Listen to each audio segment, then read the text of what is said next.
Hi, everyone. I'm Megan Berg, And I'm Dr. Jeanette Benigas. and we are here to fix SLP. We are discussing the biggest challenges that are currently holding back the field of speech language pathology. We present the issues with facts and invite you to be part of joining our movement to make things better, one conversation at a time. Let's fix SLP.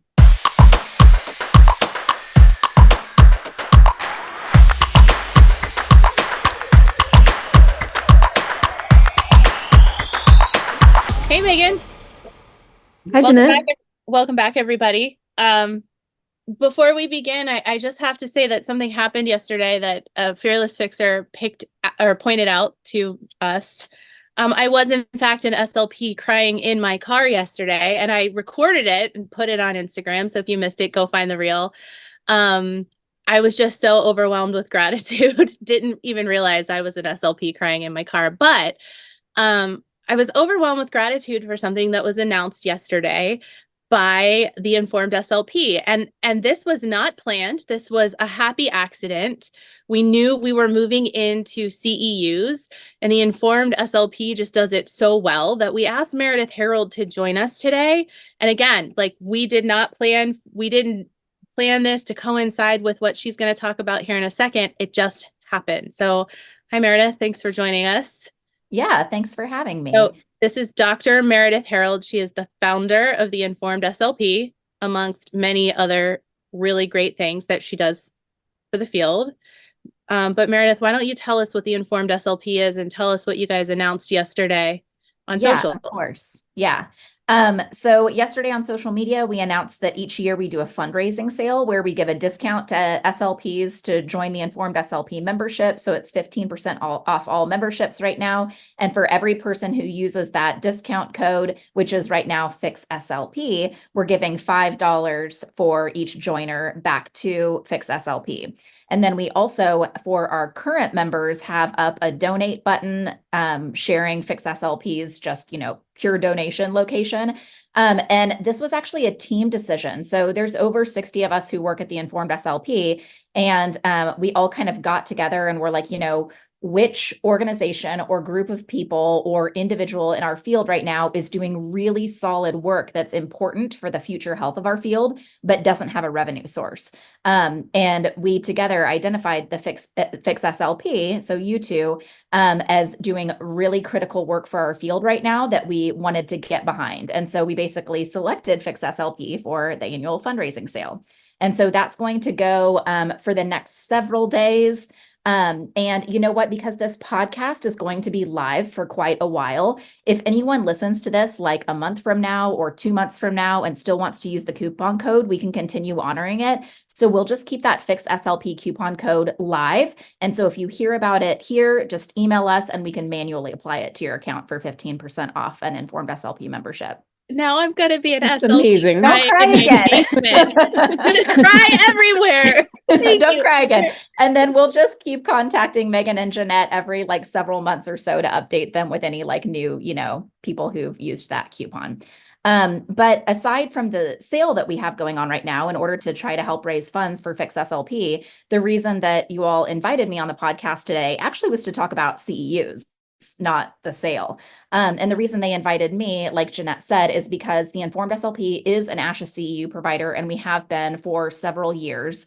But also, I used to be the president of the Kansas State Association and have been on the board for quite a few years. And Kansas is an ASHA CEU provider as well. So I've seen how the process works, not from only my own company, but also from the state association side. So lots of experience with the whole ASHA CEU process, which is basically what we're here to talk about today. Yeah. And Yeah. again, Thanks for being here. Thank you for supporting Fix SLP. We're really grateful. Yes, yeah. grateful for you. And I want to say this too, as I wasn't asked to say this, but I have a really hard time finding CEUs that are advanced enough for me with a little bit of an advanced skill set because I have a PhD and have researched. And I find the Informed SLP to be a great way to just really keep up with the research without having to dig and read. And it's so digestible, and I don't leave it thinking I already knew that. I'm learning something every time. So it's advanced enough for me, but it's also simple enough, I think, that anyone can do it. So it's just wonderful. So Thank yeah, you. thank you for that code, and everybody should check it out at least for a short time. Yeah. You'll check it out and you'll never leave. So And that's another just thank quick you. piece of context, which also lends itself to like part of why I'm here today to talk with you all is the Informed SLP reads all of the research in our field that's published each month. And that's kind of like our unique niche. Like we've committed to every single month pulling all the newly published journal articles within our scope of practice, reading them all, and then telling practicing clinicians what they need to know. So basically we offer like a monthly digest of all the updates in our field's research. And I know that that's one of the topics we're going to talk about today too, is like research-backed continuing education courses. You recently dropped a number. I'm checking our script to make sure I'm not like jumping ahead. I don't think it's there, but you recently dropped a number in a social media conversation about like how much it would cost to access all the research. Is that right? Am I remembering the right thing? Yeah. What was that number again? $300,000 a year to have full access to our field's research. Okay. And which I think is critical for people to understand for a million different reasons.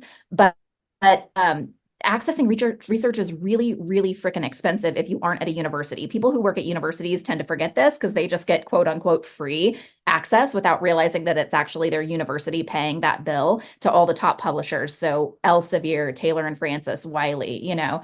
But there's another organization called CS Disseminate that I helped found as well that teaches our field scientists how to put their research online for free legally. Because hypothetically, if 100% of our field's researchers would do that, would just upload PDFs to the internet once they publish something, then that $300,000 a year paywall wouldn't be there. But I think that's really important to understand because when all of us are talking about, oh, everything needs to be research backed, everything needs to be research backed, and you need to do like, you know, deep dives into the research in order to get the information you need to know that that paywall is real, you know, so.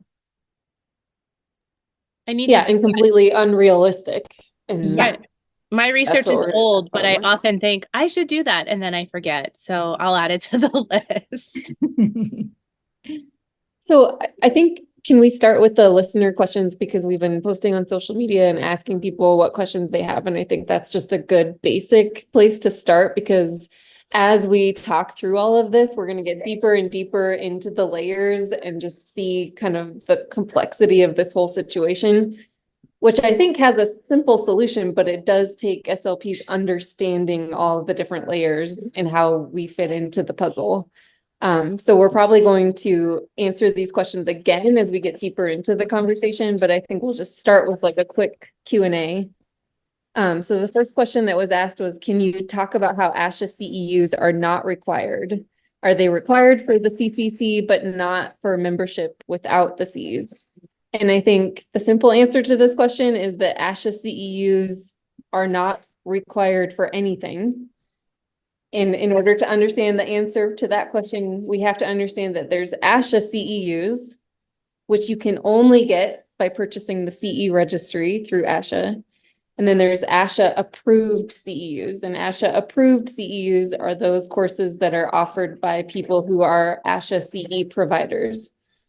But ASHA CEUs themselves, those are a product of ASHA. Again, they're only available if you pay for the registry, and those are not required for anything. Nobody will ever ask you for a record of your ASHA CEUs other than ASHA when they're giving out their ACE awards, which, as we've talked about before, is a silly award because it's basically like the analogy we gave on social media was like, it's like a book store giving an award for the people who bought at least 70 books in a cycle of 3 years or whatever. Like, it's not that the ACE award doesn't count anything other than ASHA CEUs. So if you take something that isn't approved for ASHA CEUs, then it doesn't count for the ACE award. So the other important thing here is that the CCC maintenance requirements, they only require professional development hours. And these can be anything. Like if somebody comes into your facility and trains you on how to use a device or a certain therapy modality, like that is considered a professional development hour. If you take a course by a reputable company or organization that is not ASHA approved, that still counts as a professional development hour. And so that is, you only need 30 professional development hours every 3 years to renew your CCC. ASHA does not require ASHA CEUs or ASHA approved CEUs. Did I miss anything that you want to touch on? No, I mean, I can Okay. clarify too, like, so like the informed SLP is an ASHA approved provider. And basically what that means is we pay $1,000 to them every single year, and we go through a paperwork heavy application process that doesn't at all vet the quality of content we're producing, and instead purely teaches us how to report the courses that people have taken in our system to ASHA. So it's just reporting training. Like when you have 75 people take this course, how do you then show ASHA that those 75 people took the course and make sure that there's not like two Mary Smiths that get confused, you know? So like I think that's a really common misconception that courses that are quote unquote ASHA approved are higher quality in some way, when in reality, it's just like us purchasing a brand stamp for our courses. And I do think that a lot of people would then be like, well, why do businesses keep doing this? Well, businesses keep doing this because our customers keep demanding it. So we weren't ASHA approved providers when the informed SLP first started. We became ASHA approved providers because of all the things people would ask us for, of all the things they could dream that we would offer them. That consistently is the number one thing. Like, you know, we don't want to take your courses unless they're ASHA approved. And even though we knew that that was kind of meaningless, we made the choice to be like, well, okay, if everybody's demanding that we have it, and if they're telling us they're not going to buy our product unless we do this, then we may as well just do it, right? And I honestly struggle with that a lot, because I think that as a business, especially, you know, as we've grown over the years, that it starts to become my responsibility to, if we're going to carry that brand stamp, to simultaneously educate people that like, it doesn't really mean anything. Like if you like that our courses can carry that brand stamp because you want it, then we've got it. But like it's also, it doesn't mean anything. So that's one of my kind of goals going forward, is I feel like, because otherwise like our field's businesses like my own are just perpetuating the problem. And again, they all do it because they want to be able to secure customers and advertise against other businesses to say like, oh, our courses are ASHA approved. Maybe other things you find out there aren't, but ours are, because SLPs all believe that that means something. My hope is that as part of this movement, that we change that mindset, because I think all of us have been around for a while. I've said something like this before. I don't think we've ever seen an impact like this on the field before, where it comes to educating about the CCC and educating about what ASHA is and what they do and do not do, and CEUs. What are CEUs? What is a PDH? What matters and what doesn't? There are definitely great small content creators out there who have said this kind of stuff before. Like, I don't offer CEUs, or ASHA approved CEUs, I only offer PDHs. So we're definitely not the first people to say this. So I'm not taking credit for this, but I think for whatever reason, we have been the ones where it has just stuck. And I hope that it changes the mindset in the field, so leaders like your company can say, you know what, we're not going to do it anymore. And just like you have the option to get the CCC, our company isn't going to offer that because it's a choice and it doesn't mean anything. But until people really fully understand it, we won't be in a place where where you can do it. It's not a good business decision at the moment to just stop offering it. But, you know, in a year, maybe it would be. Right, exactly. Yeah, and just to piggyback off what Meredith said, like I think it's like an 80-page application to become an ASHA CE provider. I've gone through this process, and then once you're approved at that point, there's 10 hours of training that happens over Zoom.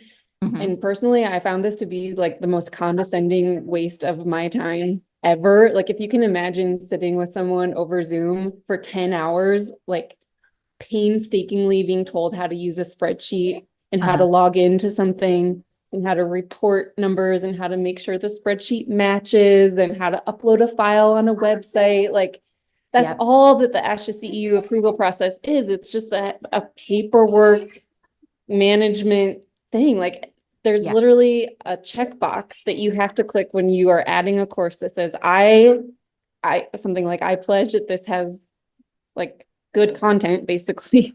And you just check that box. Nobody at ASHA is looking at the content of your course to approve it. And I think that's one of the largest misconceptions we want to clear up here is that ASHA CEUs or ASHA approved CEUs does not mean that anyone at ASHA is spending any amount of time looking at the quality or the evidence base of that course. Yeah. And I'm going to skip ahead a little bit here because Meredith, you and I talked about this a little bit. We went into the finance report, the 2022 ASHA financial report, and they report that their operating costs for continuing education, which includes, this is how they get money, is the registry fees, provider application fees, provider reaccreditation fee. You have to get reaccredited every 5 years, cooperative offering. Okay, I think we lost Megan. Okay, I'm back. Okay. So Do you wanna start basically, like over? all these different fees that come together, that brings in $4.8 million. And that is ASHA continuing education operating costs. So my question for you, Meredith, is at if they're bringing in $4.8 million from all these different fees, Mhm. is that enough money for them to have a program in place to vet content? Like if their goal is really to, make their brand like ASHA CEUs are the best CEUs because they're vetted, could they do that with $4.8 million a year?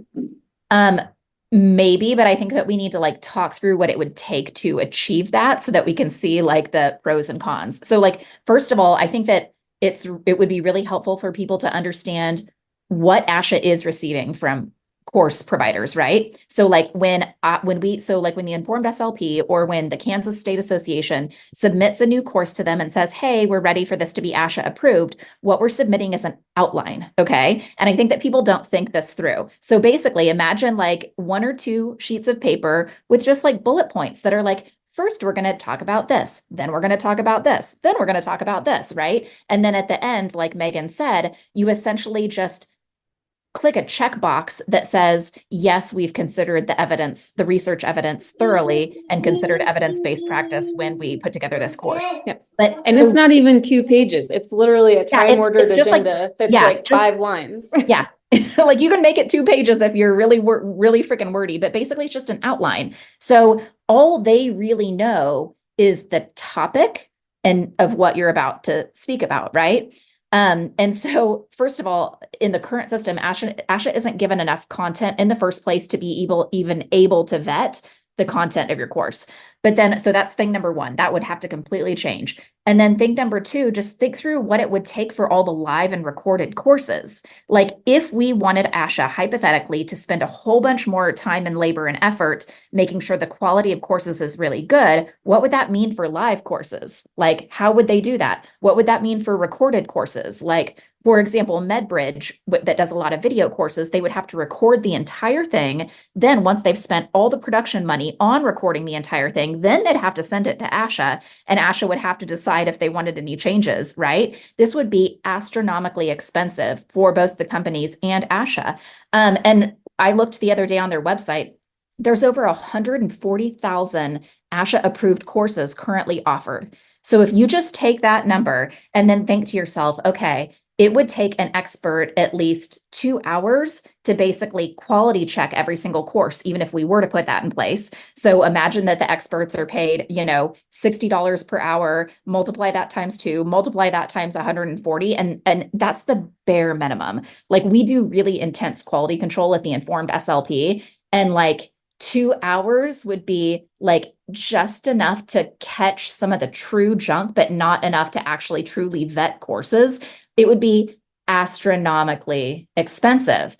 And so that's thing number 1. Like, could they try it? Sure. But it'd be really, really freaking expensive. But the other things we have to keep in mind is if ASHA's also a CE provider selling, the Access Pass and selling their own courses, it's a conflict of interest for them to be the one vetting all the other companies. So that COI just won't work. It means ASHA needs to stop selling courses, or ASHA can't be the one to like quality check everybody else. And then the other thing to keep in mind too is like it opens them up to significant lawsuit risk and major labor on their end. Here's why.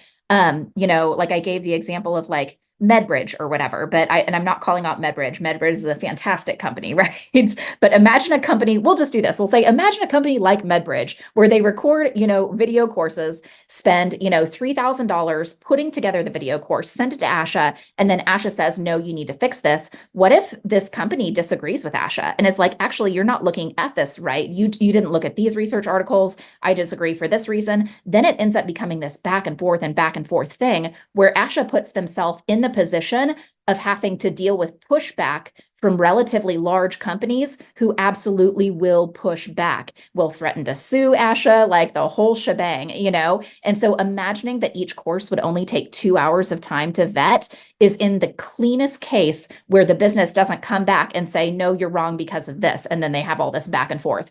Like it would just be outrageously expensive for ASHA to even attempt to do. And so that's, my assumption of why it continues to just be an honor system thing where a business basically pays to be able to have an ASHA approved course. And they essentially like pinky swear, I hereby pinky swear I'm considering the evidence when I put this together. And then it, goes up because that's the cheapest, most efficient way to do it. Yeah.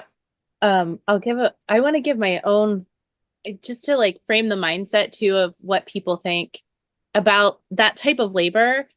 This was before Fix SLP started, and I wish I would have had the language less than a year ago to defend myself a little better. But I gave a course at my state convention called about consumerism and speech language pathology, and I made the statement, ASHA is not protecting us.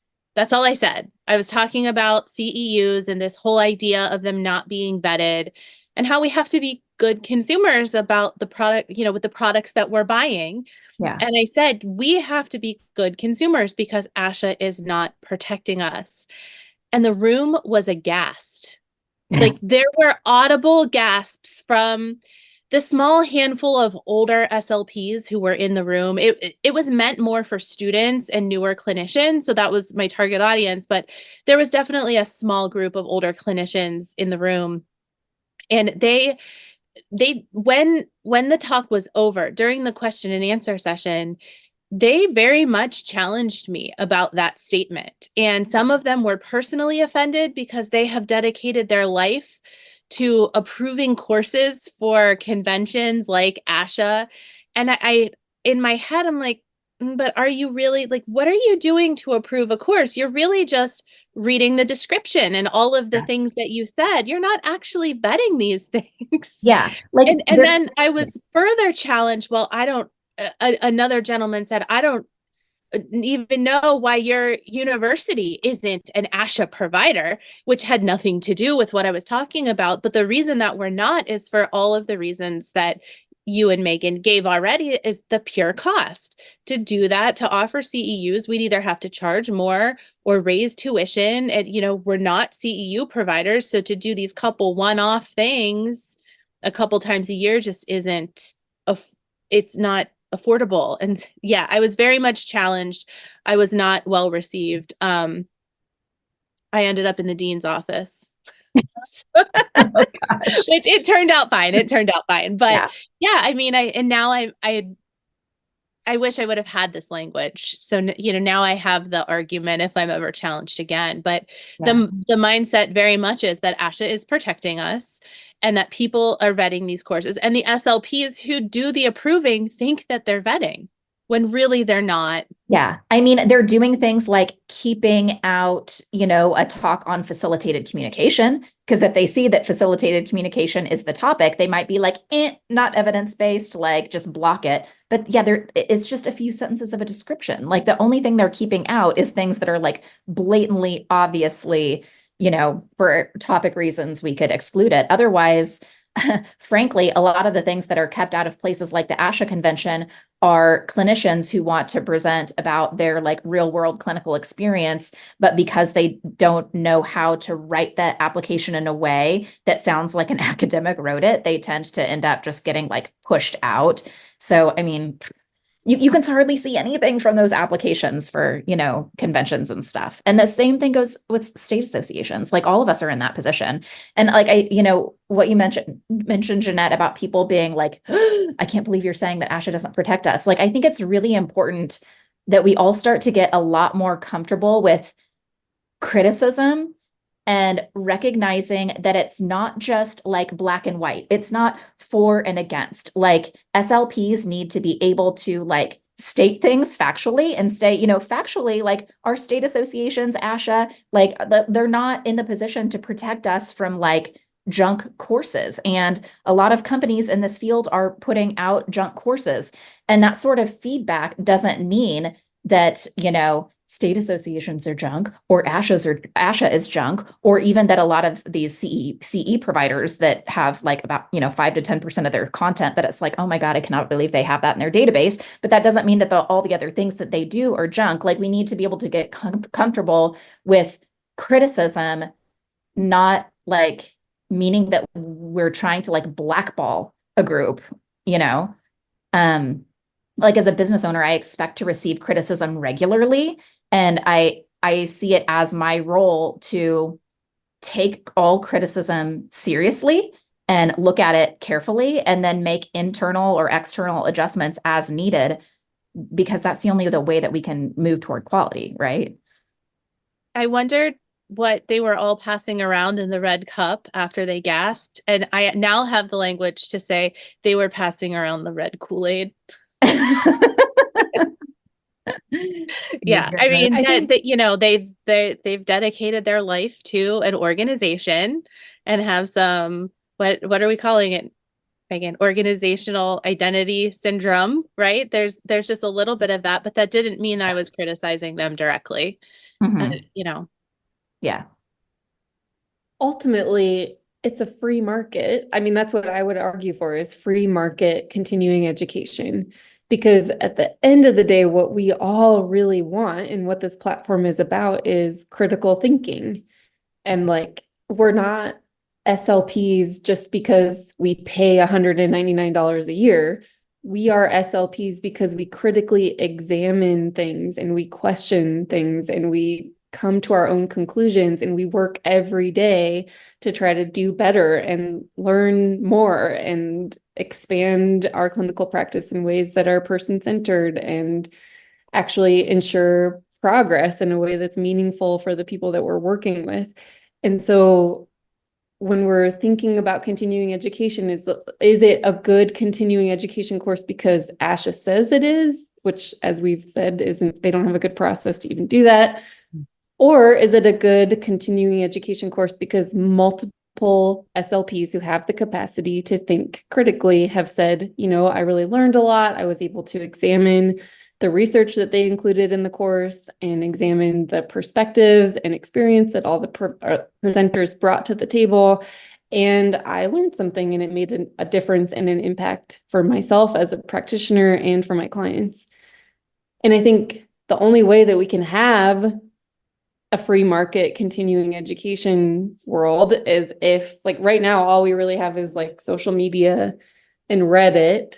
But, Meredith, you and I were talking about this, like there needs to be a way for people to publicly review and provide feedback and have that positive critical analysis exchange where SLPs can learn from other SLPs what they thought about a course.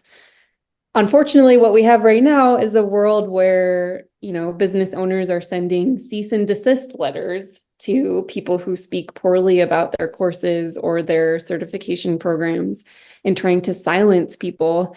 And I think that all gets back to just the culture that we're in with SLP. And when we elevate a national organization and have this patriarchal system where we just like wait for them to tell us what to do and wait for them to tell us what to think and what's okay and what's not okay, then it's no wonder that we have this situation where cease and desist letters are sent out. and the silencing effect on SLPs. Yeah. Yeah. I was thinking about this earlier when you talked about this, just the whole concept of what we really want is for SLPs to feel comfortable talking about the quality of various courses, websites, just openly and fearlessly online. And I think for the most part that we can do that. But I also think we have to think about like why people feel scared and, in what circumstances, because like, are you all scared to like write a restaurant review online? Like if you go out to eat and, get a meal and it's disgusting or like the chicken isn't cooked or something, most people are pretty freaking comfy getting online and putting a Google review that's like, I complained about this and the manager didn't address it. And this was really awful food. And I really hope they get this under control. Otherwise, I won't be back to their restaurant, blah, blah, blah. And think about all the places, or like an Amazon review. You buy a product off of Amazon and say it breaks, and you decide that you do want to go in and like warn other people, like, hey, this is a piece of junk. I did not have a good experience with this. Like that's normal, first of all. Like it's the norm to be submitting reviews and feedback about things online. It's perfectly legal as long as you're not lying. It's perfectly legal. So for companies to think that they can use cease and desist to like threaten people is hilarious, because as long as what you're saying is just an accurate like review of your experience of a product, it's not illegal, first of all. But then I started to think about like, in what context might you feel uncomfortable doing this? Like what sorts of like businesses or people would you be like, I don't know if I want to get online and like blast them for this. Like I feel like maybe I should reach out to them personally. And I feel like the context in which that's the case is when you see a brand as an individual, So like if it's like Joe's hair shop and she's the only one who works there and it's like all about Joe and Joe's haircuts and stuff like that, like I probably wouldn't get directly on Google and be like, Joe gave me the worst freaking haircut ever. Like I would probably try to deal with her individually. And it just got me thinking, I almost wonder if because our field is so small and because we have such a culture of like influencers and things like that, I wonder if part of it just feels personal for people. And I've noticed this too, when SLPs will criticize brands, like they're really comfy criticizing brands that don't have a face. But when the brand has an individual face, they feel less comfortable getting online and being like, Stacey Jones's course was freaking awful, And I just think that like it's maybe something that we should like as a field sort of think about, if like brands with individuals as the face of the brand makes us respond differently to the context in which we feel like criticism is appropriate and how we approach it and just all that stuff, This really ties into the organizational identity rabbit hole that we went down the other night. And there's actual science to this that we read about. So if anyone's interested, it is called organizational identity. Hit Google Scholar and just start reading. But yeah, people feel a deeper sense of connection to organizations, which makes it harder to criticize.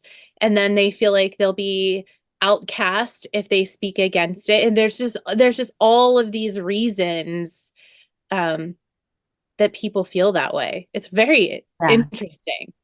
Yeah. Well, and Meredith, you're saying it's the individual, like people feel less safe criticizing an individual. Is that what you're saying? Yeah, I feel like both are the case. Like, I feel like what Jeanette is saying, like, is if everybody says like this brand, this group, this organization, we love them, then it's really hard to get online and be like, actually, they messed up here, because you feel like everybody is going to like outcast you. But I think another layer to that is perceiving something as an organization or a brand versus as an individual can add an additional layer of, oh, but everybody loves Joe. And so I don't like, if I come after Joe, they're going to call me a bully, even though I have a legitimate criticism of something Joe did in her business. You know what I mean? Yeah. Yeah. And that speaks to just as a profession, like evolving to a place where we can disagree professionally, we can hold multiple truths at once, we can allow, one SLP to think something and we can think a different thing. And that's it's okay. Yeah. Where that behavior should be just expected, and we should welcome it with open arms as part of like the quality appraisal process. It's a process to learn how to do, though. Megan and I go through this exercise every week, I feel like. We often we have the same goals in mind, and we have this platform that we both care very much about, but sometimes we don't see eye to eye, and it's a process sometimes for me to be like, you know what, it's okay for her to feel like that, and I can't speak for her, but I'm sure she's like, it's okay for Jeanette to feel like that.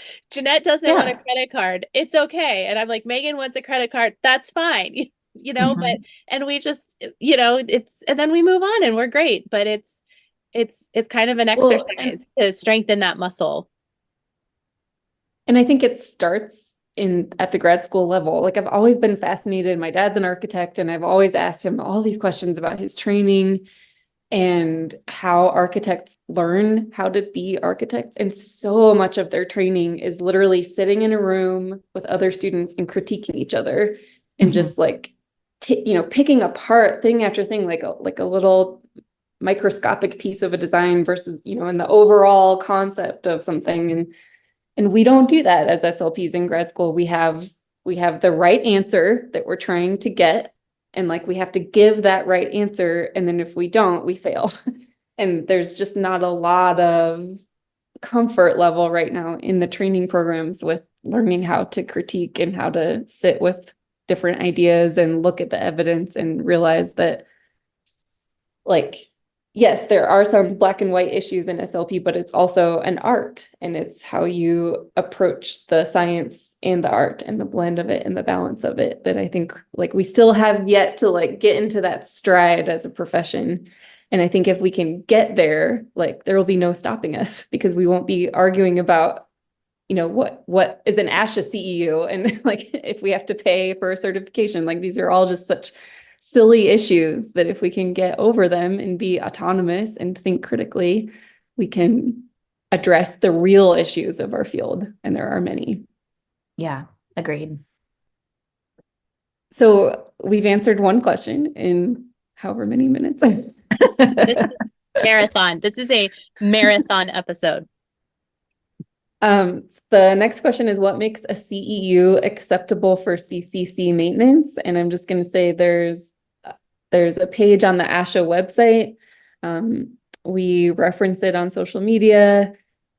I'm sure you can get to it if you search acceptable activities for professional development ASHA. And I'm just going to quickly list off what they have included. So continuing education activities such as courses offered by organizations, state association workshops, seminars, university symposia, formal online non-credit courses, employer-sponsored in-service activities such as grand rounds, special education workshops, formal training sessions, business management content that helps you manage your private practice more effectively, teacher-oriented content that is not related to the professions but enhances your ability to better serve your clients, and college or university coursework at any level, undergraduate, graduate, doctoral, offered by any accredited program.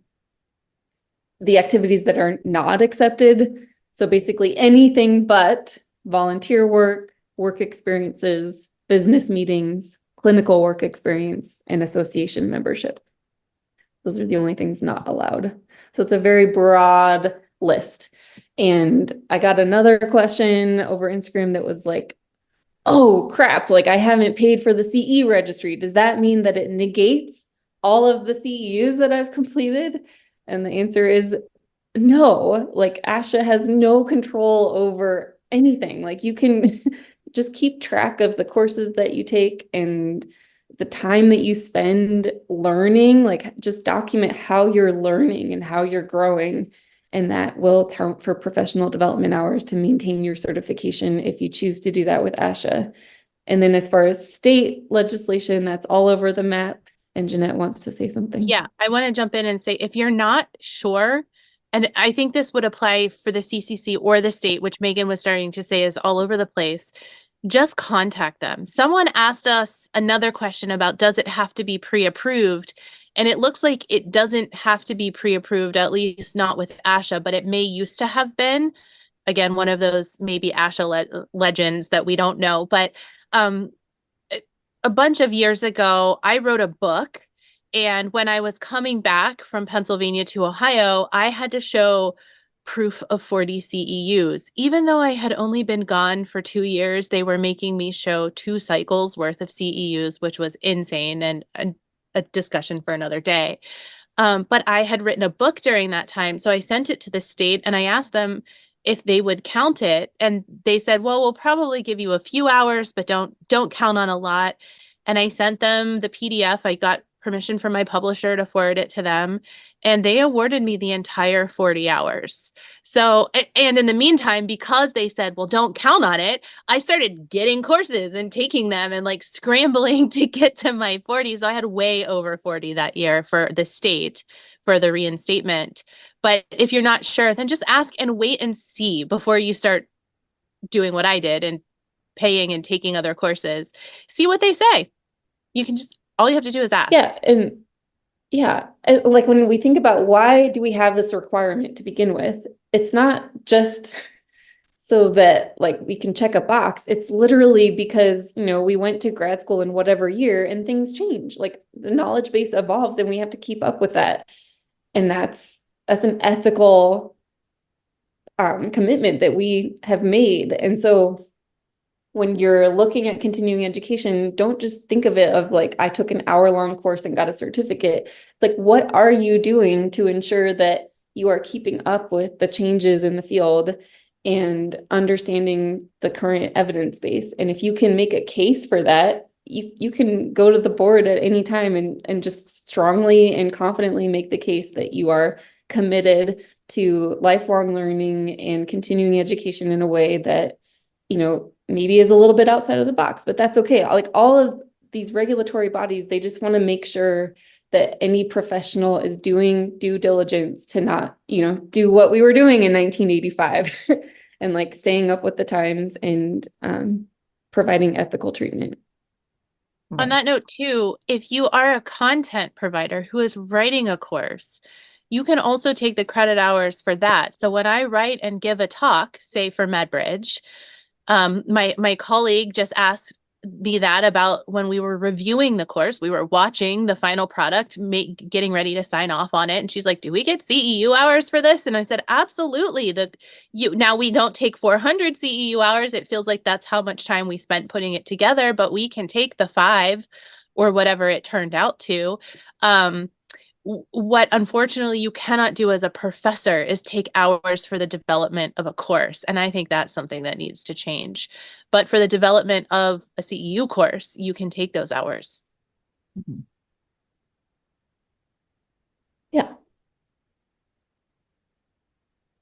You want to do another question? So yeah, sorry. And the next question is, why can't CEUs taken during the CFY count for CCC maintenance? I have no idea. Because you don't have the CCC yet. What are you're not maintaining? You haven't been accepted into the club yet. You can't maintain your Okay. membership if you're not in. You gotta be in the club and then the clock starts. Yeah, they haven't accepted you into the club yet. Mm-hmm.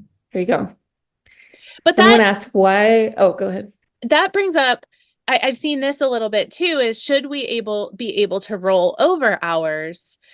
And I don't think there's necessarily a bad thing. And Meredith, you can jump in here too with like rolling over a certain number, like 5 or 10, like we would be allowed with like paid time off or something. So that way, if a CF is doing a couple of things during their CF year, you know, maybe they could roll over 5 or 10 into their maintenance, or maybe I go to a couple big conventions this year and my next cycle starts next year and I'm not going to have the money, then sure, it would be nice to count a couple extra from this year for next year. That it's probably makes tracking harder, but paperwork headache. Yeah. Yeah. But people figure it out with paid time off all the time. It's not a new concept to carry things from one place to another. Right. Yeah. I think it's really goofy that nothing during your CF counts. But I mean, to a certain extent, I don't care. Like if I'm going to spend my time advocating for something, it's certainly not going to be that, because it's like advocating for like something that's kind of goofy in the first place. Yeah. You know what I mean? Like all we really want for our field is for clinicians to continue learning every single year for their license, their state license. And that's it. Yeah. And as far as state regulations, they're, like we said, they're all over the map, and it's a whole range from like only accepting ASHA CEU, ASHA approved CEUs and or like state association approved courses to really like anything goes, kind of like ASHA's requirements. But I would say that would be another great place to start if you have joined the free Pumble platform to connect with other SLPs in your state. And that's just another piece of regulation to hit. So if you're seeing that they have really stringent kind of closed requirements that are very limiting as far as what CEUs will count, you can look at other states that have a more free market type setup, or even like reference ASHA's requirements as a model. But I think that states need to move away from these really stringent or closed requirements, because basically there's a lot of regulation out there and then they're not enforcing it. And I think that speaks to like most SLPs don't even know what their state CEU requirements are, because even if they get audited, they're probably not enforcing the rules that they have in place. So that's just another piece of regulation for SLPs to hit together with your state association. Yeah, And a lot and of those, go ahead, Jeanette. I was just gonna say, if you are advocating for these kinds of changes, Megan said use the ASHA verbiage, but I would encourage, as you're advocating for these changes, to get ASHA and the CCC out of all verbiage in state licensure, including CCC or CEU requirements. But the verbiage itself on the ASHA website does lay it out very nicely, and they don't even reference themselves, right? Because it's kind of a conflict of just interest. say like, we're going to model it after the professional development so hour. you can use what they have, and it doesn't have to say ASHA or ASHA approved CEUs at all, and it shouldn't. And I think that, again, that gives us a little bit more power in the ability to make choice and to take the power away from ASHA. And I think that's really important as we keep advocating for change. And across states too, I think it's important to recognize, like, if your state has like a list, if that list means that you can only take courses from providers off their list, or if it's just a recommended list, and also how those recommendations or how that recommended list is put together in the first place. So like as a case example, we got an email from a customer about 6 months ago saying, hey, I'm a California-based SLP and I really want to join the Informed SLP, but I noticed that you're not on their approved providers list. And we didn't even know this. We were like, what? California has an approved providers list? And so I was like, oh, we didn't know about this. We'll get ourselves on the list. Thank you for letting us know. So I contact California and I was like, so how do I get on your list? And they're like, pay us $200. And I was like, okay, cool. I'll pay you $200. So exactly. Oh my God. It's So all such a I got on their racket. website. Yeah, I got on their website, paid the $200, and then I like go through this waiting process or whatever. And like 6 weeks later, somebody contacted me back and was like, oh, by the way, actually, we're doing away with our approved providers list. And I was like, oh, okay, fantastic. So I already paid the $200 though. So can you refund it to me? I actually had to go through my credit card company in order to get a refund back for that. But the whole point of the story is the fact that a lot of times these approved provider lists are just a revenue source for the state association, which is fine. Like, I don't mind that, but I think it's important for SLPs when they're looking at like an approved provider list, ask how that list is being put together. Like, is it that the state association actually went through the labor to vet quality of who's on that list? Or is it a revenue stream for the state, whether it's the state association or, like licensing board or whatever, where somebody just has to jump through another hoop in order to get their name on the list. But I have a feeling that if SLPs were to push on some of those lists a little bit, that we could at minimum require disclosure for how the list is put together.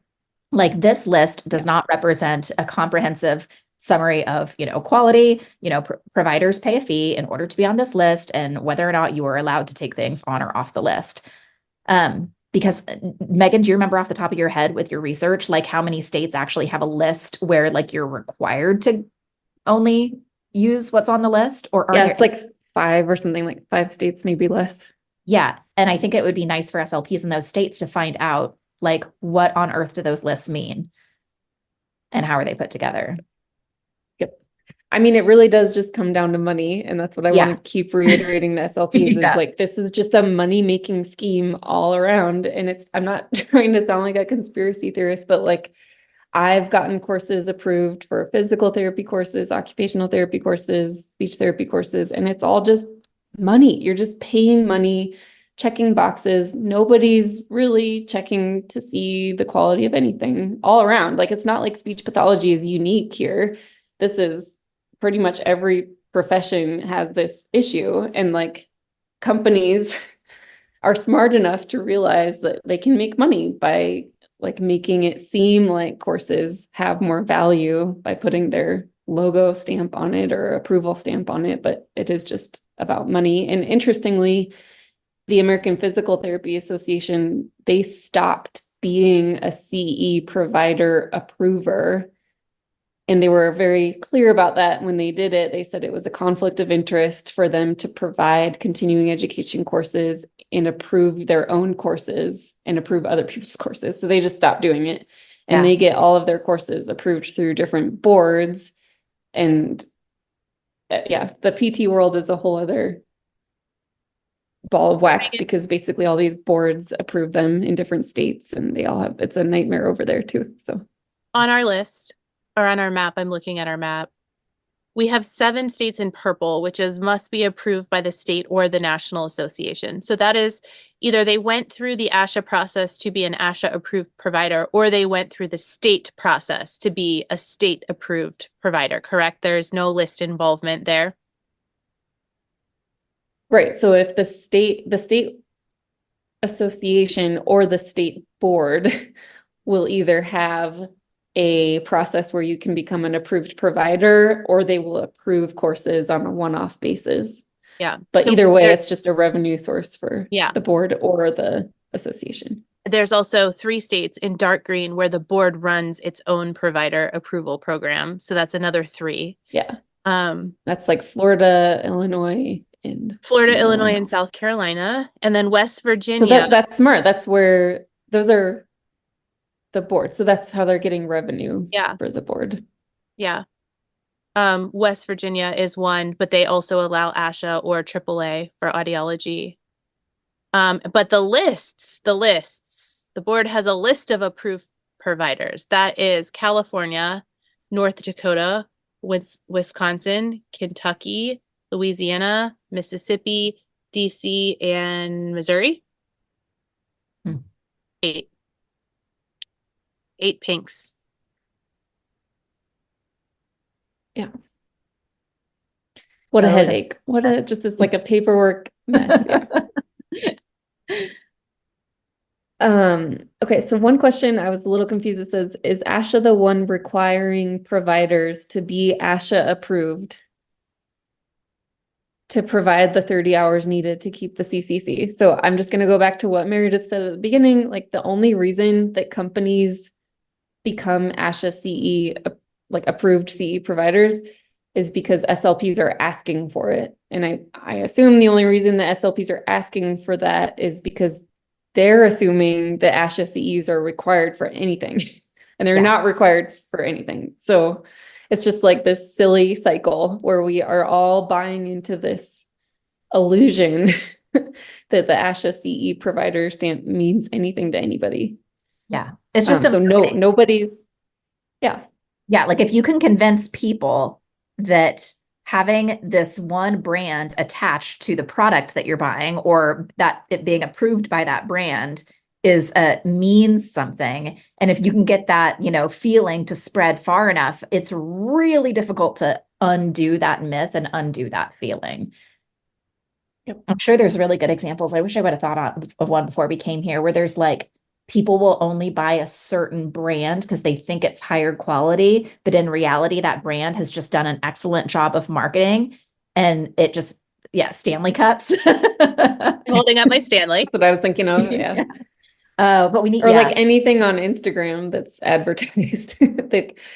they do those really good viral marketing videos, and right, where people think even, you know what is another one, which is we all fall prey to this, is children's Tylenol, name brand Tylenol versus the drugstore brand. Right. I have fallen victim to picking up the name brand just because it's the name, and have judged hard the name of the drugstore brand on the shelf, which if you turn the box around, a lot of times they are essentially the same ingredients in the same dosage. Right. The exact same thing. Yeah. Yep. I'll buy the drugstore brand if it's cheaper. Like I look at the price between the two, but like if when the price is equal and one is on sale, I will always choose the name brand of things, right? Like I'll always choose like the name brand Cheerios instead of the like oat circles if they're the exact same price, because like even though I know it's crazy, like it's just really hard to undo that thinking. And it's really hard for CE providers in our field to undo the thinking that something, if it's ASHA approved, is better or vetted in some way. Big Daddy ASHA is not better. He's just bigger. Correct. Correct. Okay, somebody asked, what about the numerous? Yeah, not better at approving or vetting courses, that's for sure. Go ahead, Megan. What about the numerous hours I spend listening to SLP podcasts? Can I count those? Also, if I attend a free online summit or course, but they want me to pay in order to get a certificate, is that necessary, or can I document my attendance another way? So the first part of this question, I feel like we cannot give a black and white answer to, because it depends on if you're trying to get that approved or submit that for professional development hours, or if you're trying to submit that to your state licensing board. And like, because we don't know what state you're in, we can't really speak to that.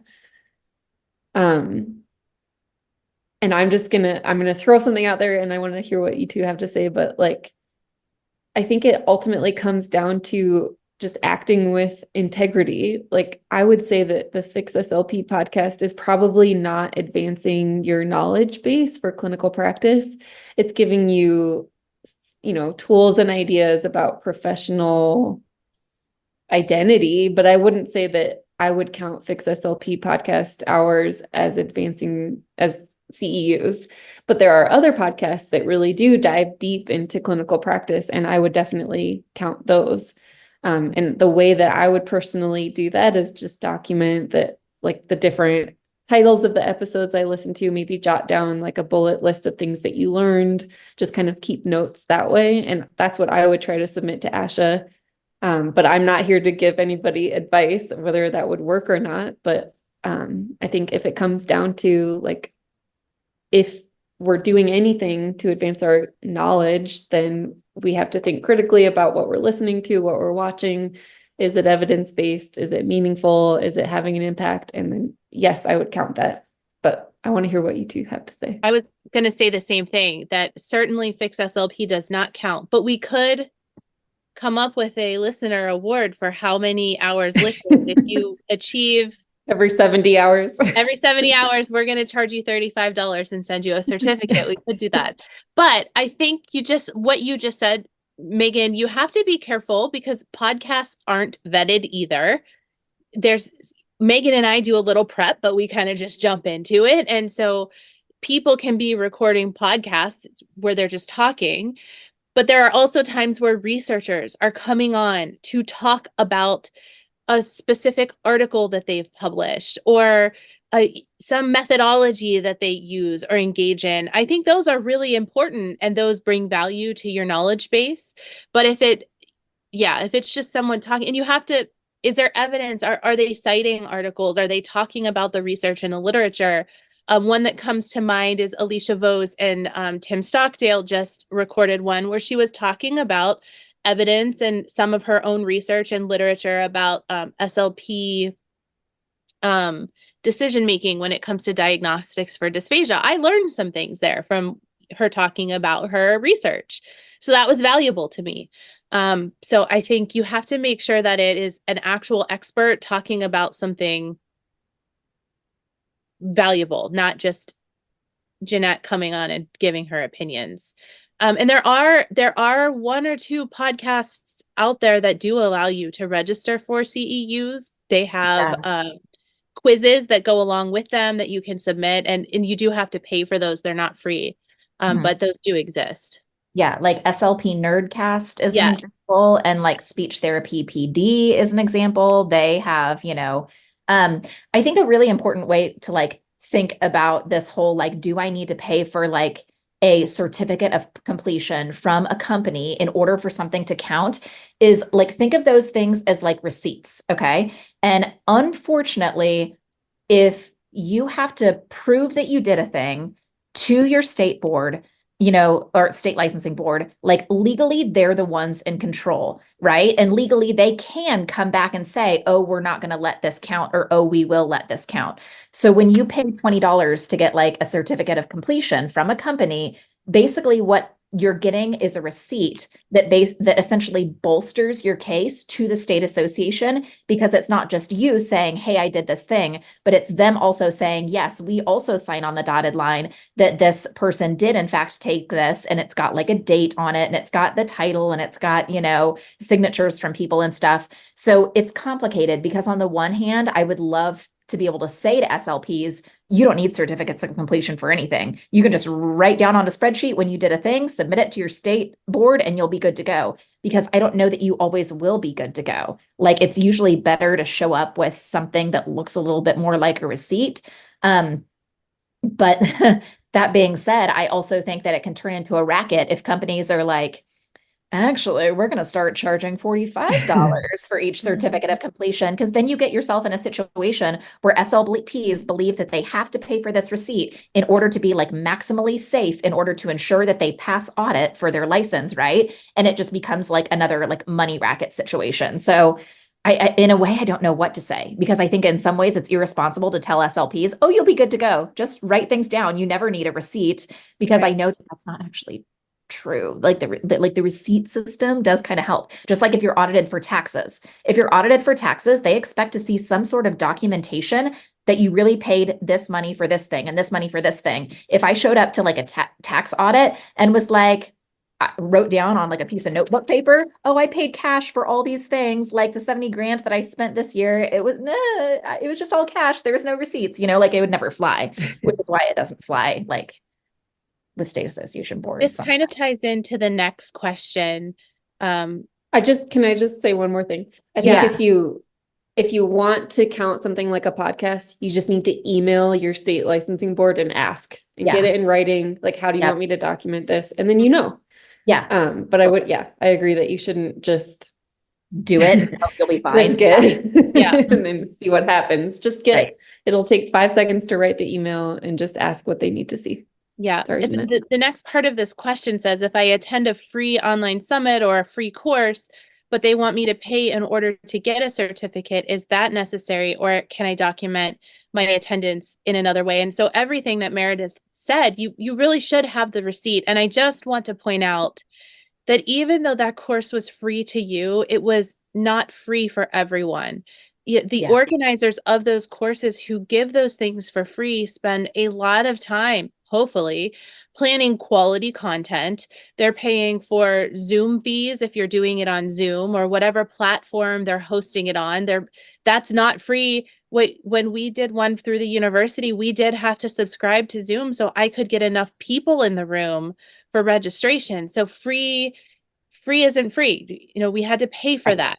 To create those certificates, there's software or somebody physically putting time and energy into typing the names and the information into those certificates. So you're paying for that product, and it's, very much a small price if all you're paying for is the certificate. Now, if the certificate is $100, then you've no longer had a free course, right? They're charging you through the course, through the certificate. But if they're asking you to pay $20, I mean, just think about what it's going to take for them to produce that and all of the tech fees behind that. It's not free for them. And it's not their charity. The other side of that is like, think about, like, are they selling a product? Are they trying to give free access to something to get your attention to sell a product? And maybe that's not the best continuing education course to pursue, even if it is approved for ASHA CEUs or anybody else. Right. Yeah. Is that all of our questions? Those were all of the questions. I don't know if we want to wrap it up there or if there's anything else that we wanted to address. I do know that, I mean, we're going to talk more about CEUs in future episodes. So for people listening, like, continue to send us your questions. You can email us at team@fixslp.com. You can DM us on Instagram or Facebook. You can send us a voicemail if you go to fixslp.com and click on quick links. We'll continue to address your questions. And the only other thing I would say is we're starting to understand that SLPs feel like they're being regulated by 3 different entities. So you have ASHA, you have the state licensing board, and then you also, for some reason, have departments of education trying to regulate school SLPs. So keep in mind that if you work in the schools and you're required to have a Department of Education certification, they're going to have their own CEU requirements. And so you're trying to manage 3 different regulating entities with 3 different sets of rules and 3 different interval periods. And that's, again, why we're saying that, like, first of all, the degree should be enough. And then state licensing is the gold standard for every other profession. And so if we're going to regulate, we should be using state licensing, and that should just be one regulatory body that's telling us how many CEUs to get. And I will also say that Hawaii, if you're listening, you're the only state standing that does not have continuing education requirements for your state license. So if you could do the entire profession a favor and get continuing education required for your state license, then we can officially say that all state licensing boards meet or exceed the CCC standards. But right now we can't say that because Hawaii does not require continuing education. We're going to tag you, Hawaii. I know your handles. I can think of some Hawaiian SLPs that we get that. Before we go, I just wanted to read one of our podcast reviews. Normally we start with that, but we got a nice one. So this is Little Flower 222. You're articulating so many of the thoughts I've been having in my 5 years as an SLP. So disillusioned with the field in general, but this podcast gives me hope. It's okay for us It's okay for us to not do this thing we were doing in 1985. I hope we do evolve. Yes, we should evolve from 1985. So thank you, Little Flower 222. So give us a 5-star review. Write us a nice little note on Apple Podcasts if you listen there. Otherwise, just 5 stars all across the board on every other platform. We'll take that. I love it. And Meredith, thank you so much for being here. Really appreciate your perspective on all of the continuing education. And for people listening, head to theinformedslp.com and use code FIXSLP for 15% off your membership. And $5 will go towards the Fix SLP cause. And is there anything else that we want to add before we officially wrap up? I think that's it. Just keep sharing our content. The more people who see our stuff, the more people we have supporting the movement, and the louder we are. I love it. So thanks for fixing it, everybody. Cheers, everyone. Bye. Bye.